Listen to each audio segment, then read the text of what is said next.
the evening of January 5th, and God saw the light. Genesis 1:4.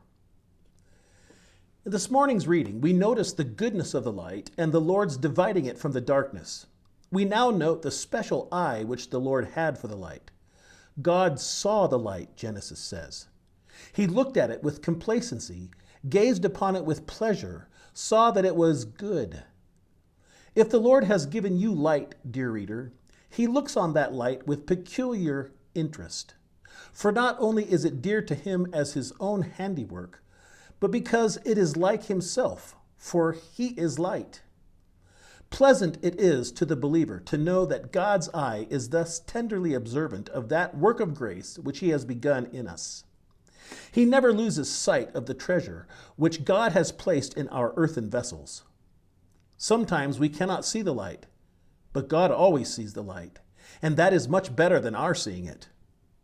Better for the judge to see my innocence than for me to think I see it. It is very comfortable for me to know that I am one of God's people. But whether I know it or not, if the Lord knows it, I am still safe. This is the foundation. The Lord knows them that are His. You may be sighing and groaning because of inbred sin and mourning over your darkness. Yet the Lord sees light in your heart, for He has put it there. And all the cloudiness and gloom of your soul cannot conceal your light from His gracious eye. You may have sunk low in despondency and even despair. But if your soul has any longing towards Christ, and if you are seeking to rest in His finished work, God sees that light. He not only sees it, but He also preserves it in you. I, the Lord, do keep it, He says.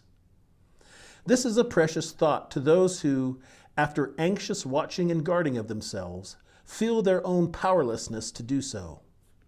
The light thus preserved by His grace, He will one day develop into the splendor of noonday and the fullness of glory. The light within is the dawn of the eternal day.